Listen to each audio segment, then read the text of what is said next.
Assalamualaikum warahmatullahi wabarakatuh. Kami dari kelompok 3 yang terdiri dari Abdul Rahman, Holili, M. Zainal Ardiansah, M. Aldi Akbar Darmawan, dan M. Ilham Akbar akan menjelaskan tentang program audit pemasaran. Program kerja audit. Program audit memberikan landasan yang sistematis dalam audit, sehingga pelaksanaan audit dapat berjalan sesuai rencana. Program audit dibuat untuk setiap tahap audit, sesuai dengan informasi yang ingin diperoleh pada setiap tahapan tersebut.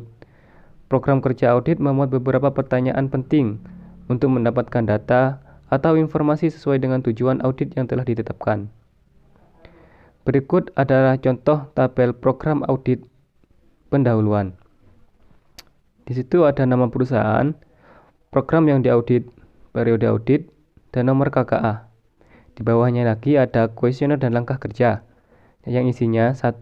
Tujuan audit, 2. Strategi pencapaian tujuan perusahaan, 3. Rencana jangka pendek dan jangka panjang, 4. Ruang lingkup audit, 5. Produk yang dihasilkan perusahaan, dan di situ juga ada waktu yang diperlukan. Dan di bawahnya lagi dibuat oleh siapa, tanggal berapa, jumlah jawaban iya dan tidak. Di sampingnya ada catatan dan direview oleh siapa dan tanggal berapa. Berikut adalah tabel program audit, review, dan pengujian sistem pengendalian manajemen. Di situ ada nama perusahaan, program yang diaudit, periode audit, dan nomor KKA. Di bawahnya ada kuesioner dan langkah kerja yang isinya 1. Tujuan review dan pengujian atas pengendalian manajemen. Jawaban iya atau tidak. Di sampingnya juga ada komentar.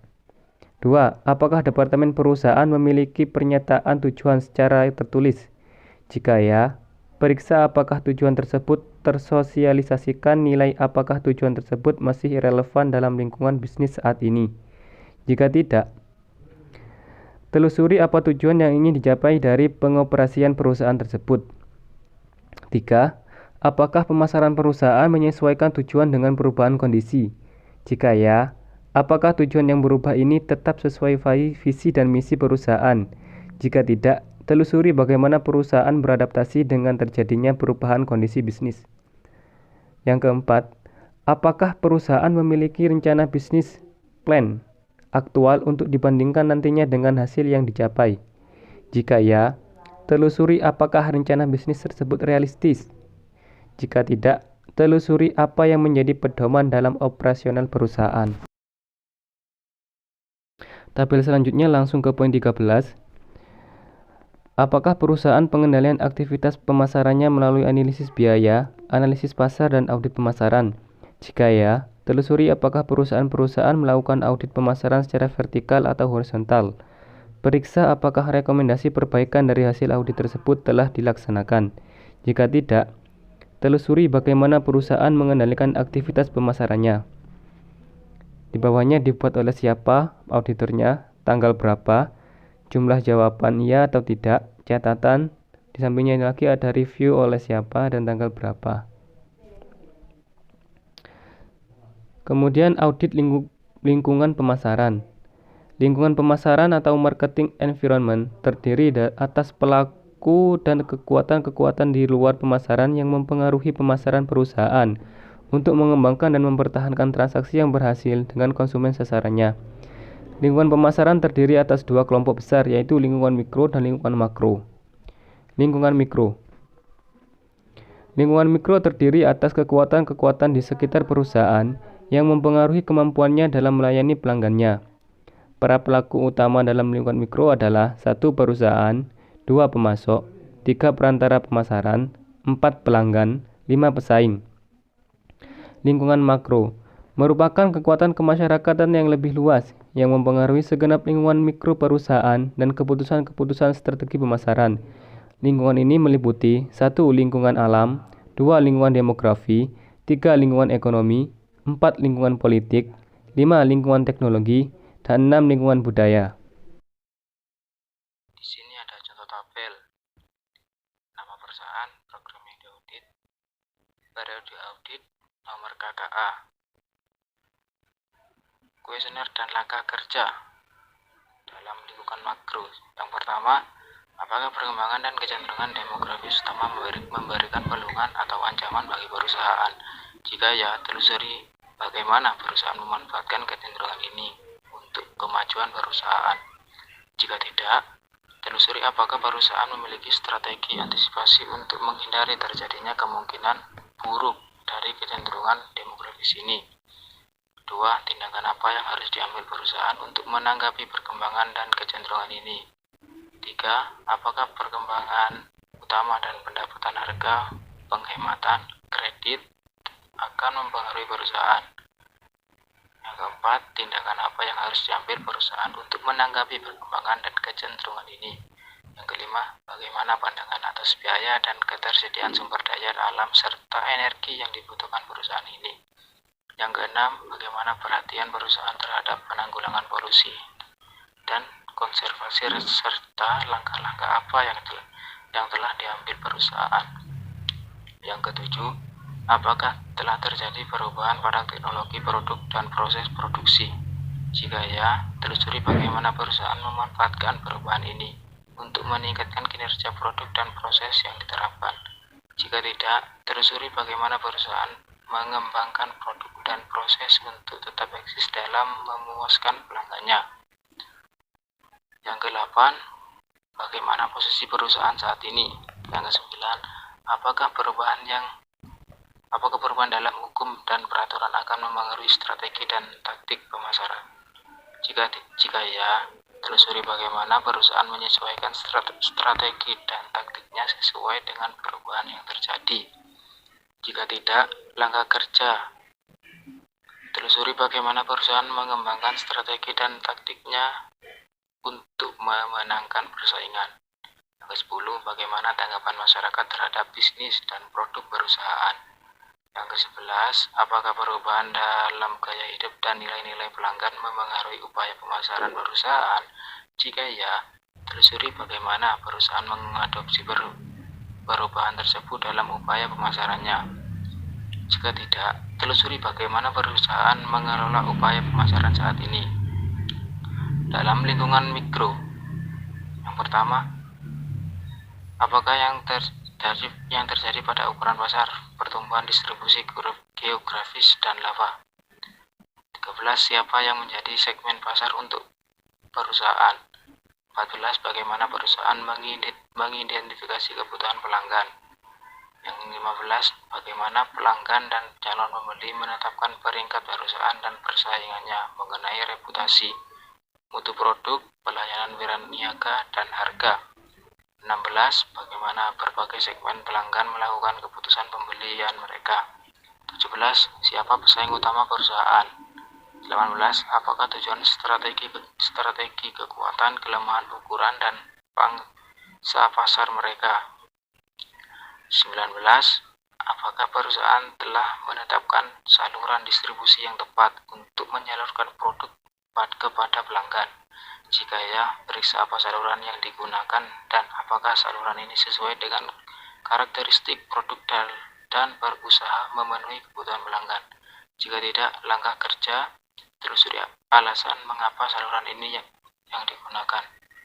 20. Bagaimana tingkat efisiensi dan potensi pertumbuhan masing-masing saluran distribusi. Yang ke-21, bagaimana pelanggan perusahaan atas keterbatasan sumber daya kunci yang digunakan dalam produksi. 22. Apa kecenderungan yang terjadi antar pemasok. 23. Bagaimana pandangan perusahaan atas biaya dan ketersediaan pelayanan transportasi, fasilitas, gudang, dan sumber daya finansial. Yang ke-14, bagaimana efektivitas biro iklan dan riset pemasaran perusahaan. Di sini ada jawaban ya dan tidaknya. Ada komentar. Yang di bawah ada diaudit oleh siapa dan jumlah jawaban, ada catatan, dan juga direview oleh siapa. Audit strategi pemasaran. Manajemen strategi didefinisikan sebagai sekumpulan keputusan dan tindakan yang menghasilkan formulasi dan implementasi berbagai rencana yang dirancang untuk mencapai sasaran perusahaan. Manajemen memiliki tanggung jawab untuk merencanakan, mengarahkan, mengorganisasikan, dan mengendalikan keputusan dan tindakan-tindakan perusahaan yang berkaitan dengan strategi yang dipilih. Strategi disusun dengan mempertimbangkan berbagai kekuatan, kelemahan, peluang, dan ancaman yang dihadapi perusahaan dalam hubungan dengan persaingan. Proses manajemen strategi terdiri atas 9 tugas penting yang meliputi 1. Merumuskan misi perusahaan meliputi perumusan umum tentang maksud, keberadaan, filosofi, dan tujuan perusahaan. Yang kedua, mengembangkan profil perusahaan dalam yang mencerminkan kondisi internal dan kapabilitasnya. 3. Menilai lingkungan eksternal perusahaan meliputi baik persaingan maupun faktor-faktor kontekstual umum. 4. Menganalisis opsi perusahaan dengan mencocokkan sumber daya yang dimiliki dengan lingkungan eksternal. Yang kelima, mengidentifikasi opsi yang paling dikehendaki dengan mengevaluasi setiap opsi yang ada berdasarkan misi perusahaan. Yang keenam, memilih seperangkat sasaran jangka panjang dan strategi umum yang akan mencapai pilihan yang paling dikehendaki. Yang ketujuh, mengembangkan sasaran tahunan dan strategi jangka pendek yang sesuai dengan sasaran jangka panjang dan strategi umum yang dipilih. Yang kedelapan, mengimplementasikan pilihan strategi dengan cara mengalokasikan sumber daya anggaran yang menekankan pada kesesuaian antara tugas SDM, struktur, teknologi, dan sistem imbalan. Yang kesembilan, mengevaluasi keberhasilan proses strategi sebagai input bagi pengembalian keputusan di masa yang akan datang. Perencanaan strategi merupakan proses untuk mengembangkan dan menjaga suatu kesesuaian strategi di antara tujuan dan kemampuan perusahaan dengan peluang pemasaran yang selalu berubah. Perencanaan strategi bersandar pada pengembangan misi perusahaan yang jelas, tujuan-tujuan pendukung, portofolio usaha yang sehat, dan strategi fungsional yang terkoordinasi. Ini contoh gambar tahap-tahap perencanaan strategis. Tingkat korporasi, yang pertama, rumuskan misi. Selanjutnya, tetapkan tujuan dan sasaran. Selanjutnya, rancang portofolio usaha. Lalu ke tingkat SPU. Rencana strategi pemasaran dan strategi fungsional lainnya. Ini contoh tabel program audit strategi pemasaran. Nama perusahaan, program yang diaudit, periode audit, nomor KKA. Kuesioner dan langkah kerja. Yang pertama, apakah misi bisnis perusahaan telah dinyatakan dengan jelas dan berorientasi pasar?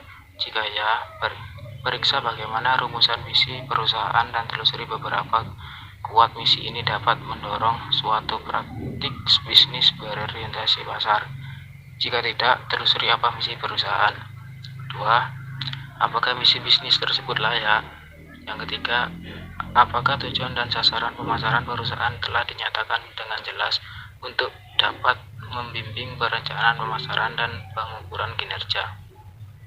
Jika ya, periksa apa tujuan dan sasaran pemasaran perusahaan dan nilai apakah tujuan dan sasaran tersebut dapat secara signifikan mendukung mencapai tujuan perusahaan secara keseluruhan.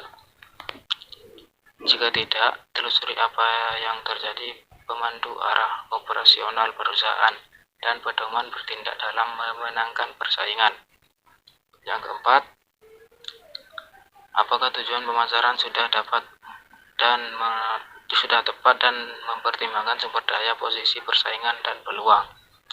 Jika ya, telusuri bagaimana upaya pemasaran mampu mempertahankan posisi bersaing perusahaan dan mengembangkan pasar melalui pengelolaan peluang yang ada. Jika tidak, telusuri apa yang menjadi dasar pertimbangan dalam memutuskan upaya pemasaran. Yang kelima, apakah manajemen telah menetapkan strategi yang jelas untuk mencapai tujuan pemasaran? Jika ya, periksa apa strategi tersebut dan nilai kesesuaiannya dengan karakteristik produk serta intensitas persaingan di pasar. Jika tidak, telusuri apa yang menjadi pedoman dalam mencapai tujuan pemasaran perusahaan. Yang keenam, apakah strategi tersebut meyakinkan? Jika ya, nilai kesesuaian strategi dengan karakteristik pasar produk perusahaan, kondisi persaingan, dan ketersediaan sumber daya pendukungnya. Jika tidak, nilai kelemahan strategi dalam hubungan dengan pencapaian tujuan pemasaran. Yang ketujuh, apakah perusahaan memiliki kriteria yang jelas untuk menetapkan peringkat segmen dan memilih yang terbaik? Jika ya, telusuri bagaimana kriteria tersebut menetapkan peringkat segmen yang tepat bagi produk perusahaan. Audit sistem pemasaran. Audit ini menganalisis prosedur yang digunakan perusahaan untuk memperoleh informasi perencanaan dan pengendalian operasi pemasaran. Hal ini berhubungan dengan apakah perusahaan memiliki metode yang memadai atau tidak untuk digunakan mengerjakan tugas-tugas rutin di bidang pemasaran. Sumber-sumber informasi terdiri dari 3, yaitu 1. Catatan internal, 2. Intelijen pemasaran, dan ketiga, riset pemasaran. Selanjutnya, program audit sistem informasi pemasaran. Di sini kita membuka kuesioner, yaitu nama perusahaan, program yang diaudit, sistem informasi pemasaran, periode audit, dan nomor KKA. Nomor kuesioner 1, kuesioner dan lamangan dan langkah kerja. Apakah perusahaan memiliki sistem informasi pemasaran yang terdokumentasi? Jika ya, dipilih salah satu ya atau tidak dan komentar. Jika ya, periksa apakah sistem informasi tersebut sesuai dengan kondisi perusahaan, didukung SDM yang memadai, dan mampu menghasilkan informasi yang dibutuhkan manajemen. Jika tidak, telusuri bagaimana perusahaan memenuhi kebutuhan informasi pemasarannya. Yang kedua, apakah sistem intelijen pemasaran menghasilkan informasi yang akurat, tepat waktu, dan memadai mengenai perkembangan pasar berkaitan dengan pelanggan, calon pelanggan, distributor, agen penjual, pesaing, masuk, dan masyarakat. Jika ya, nilai kesesuaian dan kecukupan informasi tersebut dengan keakuratan keputusan pemasaran yang ditetapkan.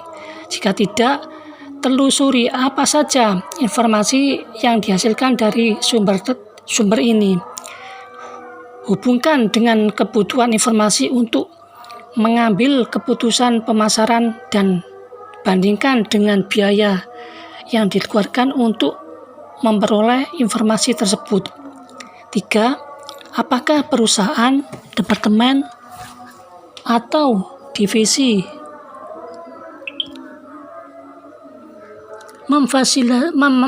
memanfaatkan riset pemasaran untuk perencanaan sebagian dan sebagaimana halnya pemecahan masalah. Jika ya, periksa keadaan hasil riset tersebut dalam mendukung keakuratan rencana pemasaran yang ditetapkan. Jika tidak, telusuri dasar yang digunakan dalam perencanaan pemasaran. 4. Apakah perusahaan memberikan cukup dorongan pada riset pemasaran? Jika ya, periksa bagaimana komitmen manajemen dalam mendorong pelaksanaan riset pemasaran. Jika tidak, telusuri bagaimana Departemen Pemasaran mengelola riset pemasarannya. Yang kelima, apakah terjadi komunikasi yang cukup antara riset pemasaran dengan pejabat yang terkait? Jika iya, telusuri bagaimana kemitraan yang terjalin antara bagian riset pemasaran dengan pihak-pihak yang terkait. Jika tidak, telusuri bagaimana bagian riset ini mengelola aktivitasnya. Yang keenam, apakah pengambilan keputusan pemasaran didasarkan pada hasil riset pemasaran yang memadai? Jika ya, telusuri ketersediaan informasi dari hasil riset pemasaran dalam hubungannya dengan kebutuhan informasi untuk mengambil keputusan pemasaran. Jika tidak, telusuri metode riset yang digunakan dan hubungkan dengan keakuratan informasi yang dibutuhkan. 7. Apakah perusahaan menggunakan metode terbaik untuk pengukuran pasar dan peramalan penjualan? Jika ya, telusuri dukungan metode tersebut dan menghasilkan peramalan penjualan yang tepat dan realistis bagi perusahaan. Jika tidak, periksa metode yang digunakan untuk melakukan peramalan penjualan tersebut. 8. Apakah sistem perencanaan pemasaran meyakinkan dan digunakan secara efektif? Jika ya, periksa keakuratan rencana yang dihasilkan dari sistem perencanaan tersebut dihubungkan dengan usaha pencapaian tujuan pemasaran tersebut. Jika tidak, periksa sistem perencanaan pemasaran yang digunakan perusahaan. Nomor 9, apakah pemasar memiliki sistem dukungan keputusan? Terus nomor 10, apakah sistem perencanaan menghasilkan secara sasaran dan kuota penjualan yang realistis? Jika ya, hubungan kesesuaian besaran kuota penjualan yang ditetapkan dengan posisi bersaing perusahaan dan sumber daya pendukung untuk merealisasikan rencana tersebut. Jika tidak, telusuri bagaimana penentuan kuota penjualan dilakukan. 11. Apakah perusahaan memiliki prosedur pengendalian untuk memastikan bahwa rencana tahunan tercapai? Jika ya, periksa kecukupan prosedur pengendalian untuk memastikan tercapainya rencana tahunan tersebut. Jika tidak, telusuri prosedur pengendalian perusahaan. 12. Apakah manajemen secara periode menganalisis profitabilitas produk, pasar, teritori, dan saluran distribusi? Jika ya, telusuri apakah hasil dari analisis tersebut menjadi umpan balik dalam menentukan upaya pemasaran berikutnya. Jika tidak, telusuri bagaimana perusahaan mengevaluasi kinerja pemasarannya. 13. Apakah biaya pemasaran dan produktivitas dianalisis secara periodik? Jika ya, telusuri apakah hasil analisis tersebut dijadikan umpan balik dalam menentukan upaya pemasaran berikutnya. Jika tidak, telusuri bagaimana perusahaan menilai efisiensi, efektivitas biaya pemasaran, dan tingkat produktivitas pemasaran perusahaan. Nomor 14, apakah perusahaan terorganisasi dengan baik untuk mengumpulkan, menghasilkan, dan menyaring ide-ide tentang produk baru? Selanjutnya, audit organisasi pemasaran. Pemasaran pada dasarnya adalah keseluruhan dari perusahaan karena pemenuhan kepuasan pelanggan adalah tanggung jawab keseluruhan bagian atau fungsi yang terdapat di perusahaan. Kinerja pemasaran perusahaan tergantung dari ketetapan program pemasaran dalam menerjemahkan berbagai kebutuhan pelanggan yang semakin berkembang dan implementasi program pemasaran tersebut dalam memenuhi kebutuhan pelanggan. Penjualan dan promosi merupakan bagian dari serangkaian aktivitas pemasaran dalam memenuhi kebutuhan pelanggan.